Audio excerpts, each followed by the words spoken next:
Hari ini saya ingin menyampaikan sesuatu topik yang ada di dalam hati. Saya merasa terbeban bicara tentang karakter kasih. Mari kita buka sama-sama di surat Yohanes yang kedua. 2 Yohanes ini hanya satu pasal saja. Totalnya hanya 13 ayat. Kita telusuri satu persatu. Karakter kasih itu seperti apa? Langsung dari sang Rasul kasih sendiri. Rasul Yohanes, murid Yesus.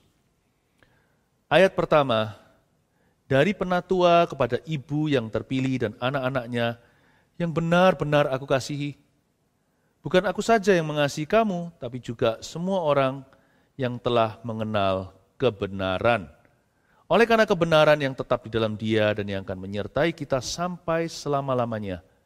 Kasih karunia, rahmat dan damai sejahtera dari Allah Bapa dan dari Yesus Kristus, Anak Bapa, akan menyertai kita dalam kebenaran dan kasih.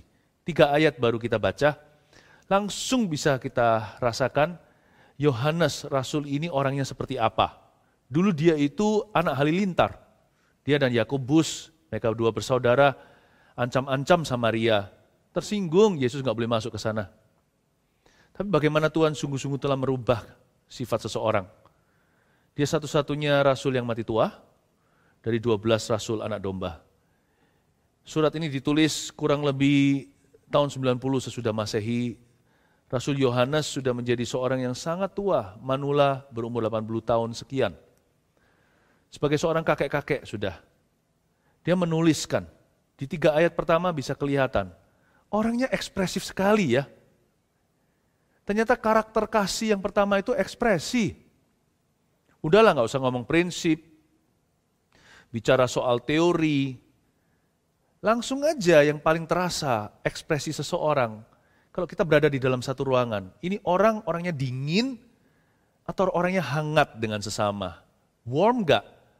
Meskipun dia warm, hangat gitu ya, tapi setiap kata-kata yang keluar dari mulutnya, gerak-gerik tidak tanduknya, cara dia memperlakukan orang itu sejuk dirasa. Aneh ya? Hangat tapi sejuk. Itulah karakter kasih. Kasih itu juga dalam ekspresi, jangan pernah remehkan. Yang penting saya mengasihi keluarga saya, ngapain ekspresi segala. Nggak usah lah bilang I love you, nggak usah peluk anaknya, tidak usah pegang tangan istrinya dan berkata, aku cinta padamu. Udah nggak usah ekspresif lah. Semua pada tahu, kan sama-sama tahu. Nggak bisa begitu. Dia disebut anak halilintar juga karena emosi. Tapi sekarang dia disebut Rasul Kasih karena ekspresi. Lihat cara dia menyapa. Dari penatua, rendah hati ya, padahal dia Rasul. Kepada ibu yang terpilih dan anak-anaknya. Dia bicara tentang keluarga di dalam gereja itu, yang benar-benar aku kasihi. Dia bahkan berkata kepada anak-anak muda, I love you, your pastor loves you. Please jangan dingin jadi orang di dalam family dan di dalam gereja. Tentunya semua itu ada caranya.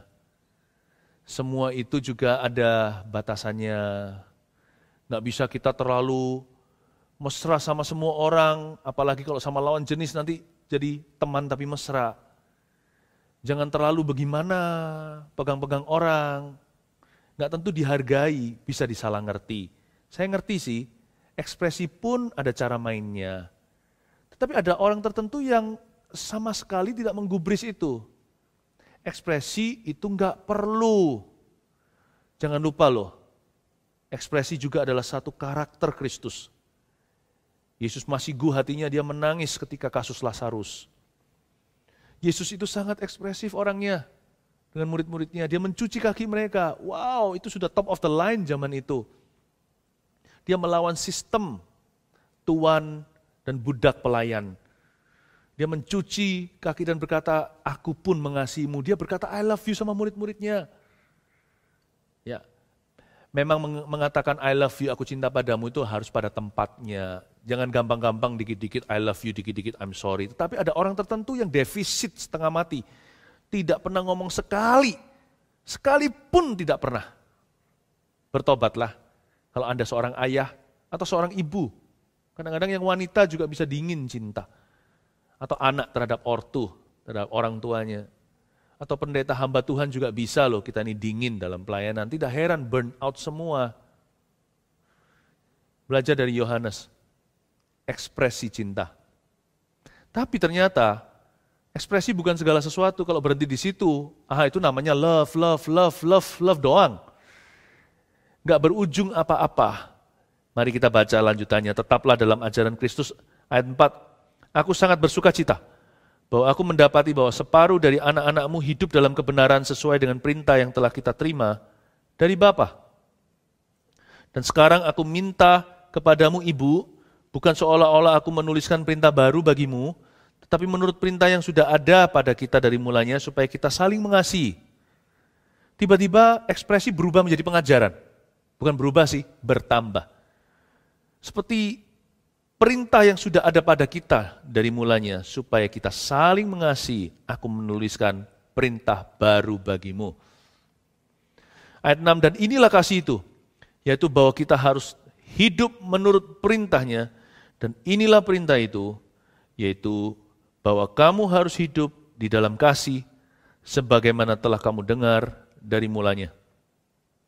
Dari ayat-ayat yang kita baca dari ayat 4-6, mengingatkan kita bahwa kasih itu beyond ekspresi. Karakter kasih itu juga adalah kebenaran. Kalau enggak, kasih itu enggak punya fondasi. Oh, I love you. Nanti jangan-jangan kemudian hari setelah menikah, jatuh cinta sama orang lain, demi cinta tinggalkan keluarganya, ceraikan istrinya. I'm just following love. Tapi love, kasih tanpa faithfulness, tanpa covenant atau perjanjian, itu bukan kasih, itu cinta yang semu. Kasih itu bukan sekedar perasaan, kasih itu lebih dari perasaanmu. Kasih itu kebenaran, itulah karakter kasih berikutnya yang saya jelaskan. Love must be founded on God's truth. Kasih harus dibangun di atas dasar kebenaran. Di dalam kebenaran itu ada perintah Tuhan, ada perjanjian.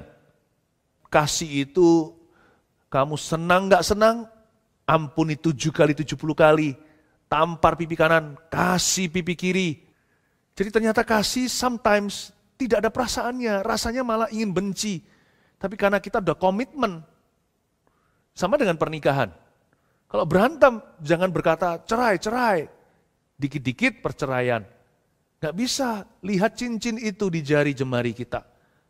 Lebih daripada surat catatan sipil kita. Kita telah disumpah di hadapan altar Allah. Ketika kita berkata, saya bersedia. Hidup mati suka duka.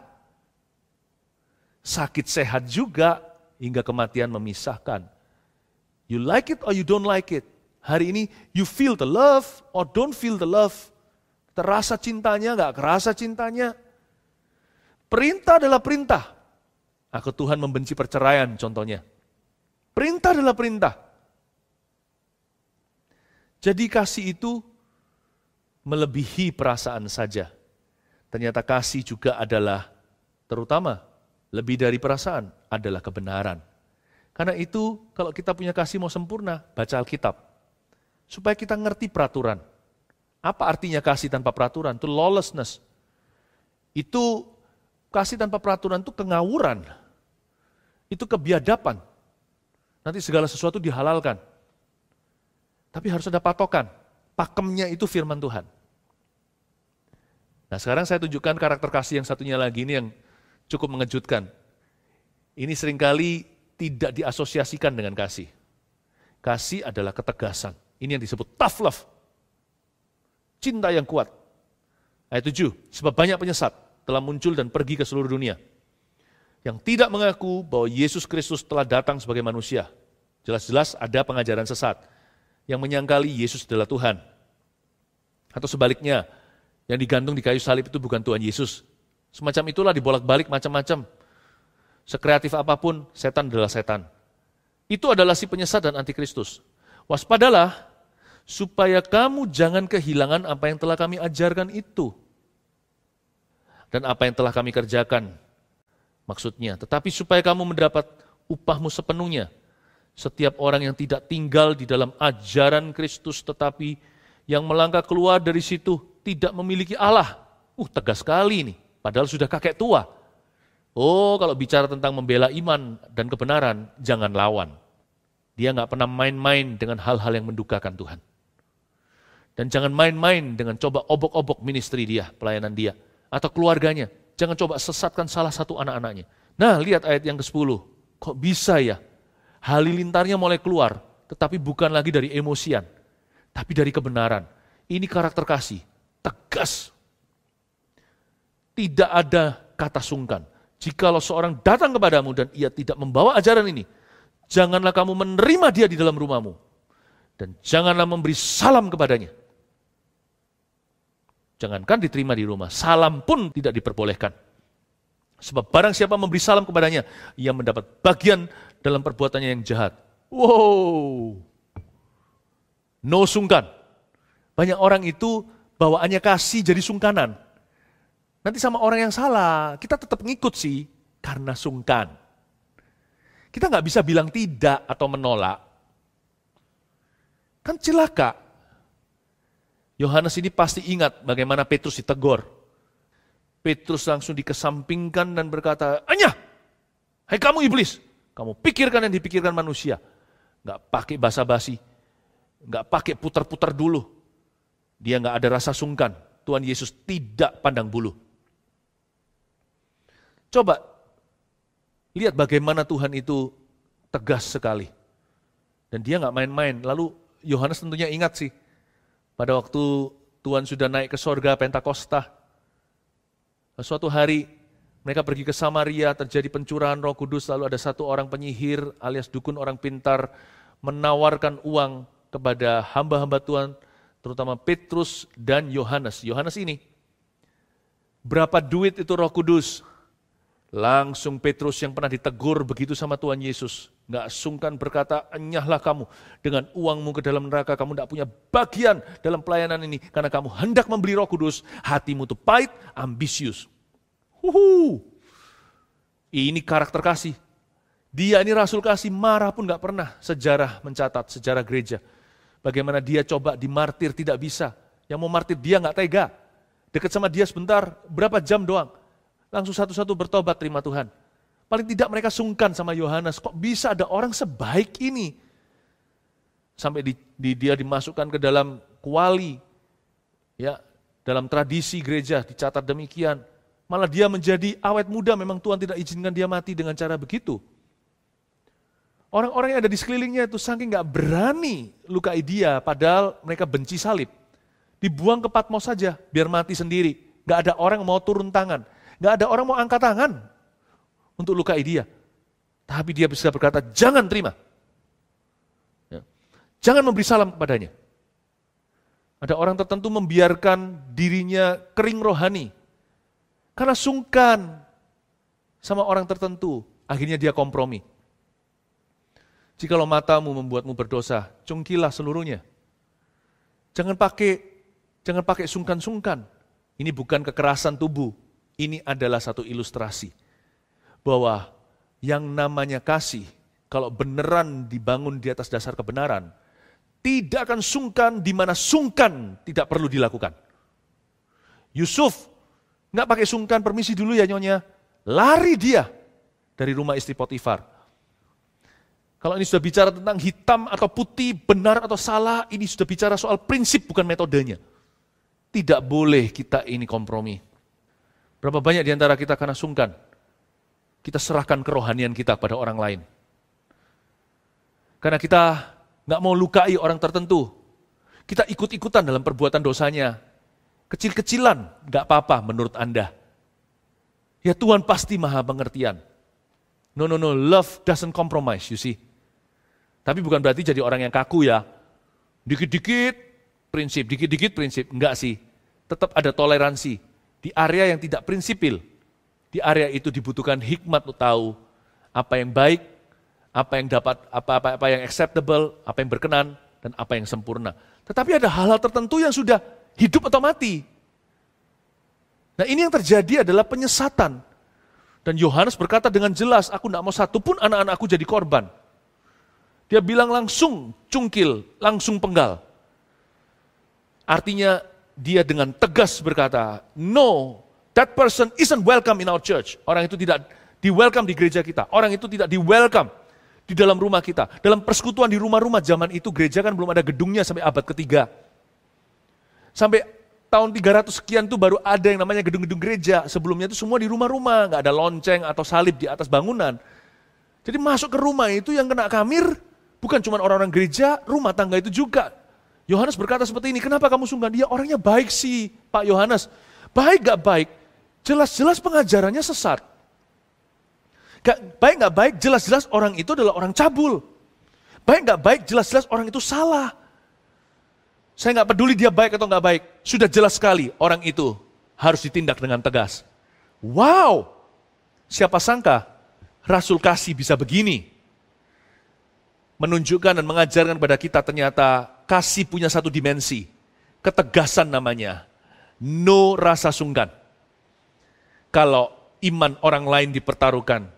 Kalau kerohanian Anda dipertaruhkan. Dan jikalau kebenaran dikompromikan. Penutup di ayat yang 12. Sungguh pun banyak yang harus kutulis kepadamu. Aku tidak mau melakukannya dengan kertas dan tinta. Tetapi aku berharap datang sendiri kepadamu. Dan berbicara berhadapan muka dengan kamu. Supaya sempurnalah sukacita kita. Salam kepada kamu dari anak-anak saudaramu yang terpilih. Lihat pembawaan Yohanes. Kembali ke ekspresi di ayat 12 dan 13. Aku mau tulis banyak sih, tapi aku tidak mau pakai kertas dan tinta. Aku mau datang sendiri kepadamu, berhadapan muka. Lihat ya, dia tegas itu for a cause. Dia tegas ada tujuannya. Dan ada prinsip yang jelas. Ada kebenaran yang tertulis bahkan. Ada kesaksian roh yang tidak bisa disangkali. Tapi ujung-ujungnya, orang ini rendah hati, nggak ada duri, penuh ekspresi, personal sekali. Aku nggak mau tulis sama kertas dan pen ya, aku mau datang sendiri lihat kalian semua. Kata Yohanes yang berumur 80 tahun lebih ini. Aku mau ketemuan sama kalian berhadapan muka. Salam ya, tolong ya, sampaikan kepada jemaat, salam kepada ini, salam kepada itu, salam dari saudara-saudaramu, anak-anak saudaramu, pada kamu dari anak-anak saudaramu yang terpilih. Dia ingat satu persatu, si ini gimana ya? Kamu how are you? Bagaimana dengan keluarga itu? Jadi ternyata saya berani membuktikan bahwa di ayat sebelumnya ketika dia tegas, itu bukan dari emosi seorang yang marah, tapi dari seorang Kristen yang bertanggung jawab, seorang bapak rohani yang bisa membeda-bedakan roh dengan benar. Ternyata Yohanes telah dewasa. Dia bukan anak halilintar. Dia rasul kasih. Dan dia menuliskan pada kita karakter kasih itu seperti apa. 1, ekspresi. 2, kebenaran. 3, ketegasan. Lakukan itu dan kasih Yesus akan semakin disempurnakan dalam kehidupan kita sekalian. Mari berdoa. Tuhan Yesus, terima kasih. Ajari kami untuk mengasihi dengan karakter-karakter yang sudah diajarkan hari ini. Kami mau menjadi seorang yang ekspresi lebih dari sebelumnya, bukan jadi manusia yang dingin, apalagi terhadap sesamanya. 2, Tuhan, kami mau jadi orang yang punya pengetahuan yang benar akan Tuhan, kebenaran, sehingga kasih kami bukan perasaan, tapi berdasarkan perintah-perintah Tuhan. 3, berikan kepada kami kemampuan untuk membedakan roh, dan kami tahu sesuatu itu tidak baik, dan ketika kami ditarik dari dua arah, yang satu sungkan dengan manusia, yang satu taat kepada Allah. Izinkan kami tegas berdiri dan berkata, aku mau taat sama Tuhan. Dan bisa melindungi orang-orang lain juga. Dan melindungi sesama kita bahkan. Makasih Tuhan, urapi jemaat-Mu, urapi setiap orang Kristen, setiap anak Tuhan, dan setiap orang yang ingin mengenal Tuhan mendengar ini. Kasih karunia Tuhan menyertai kita semua. Dalam nama Yesus, amin.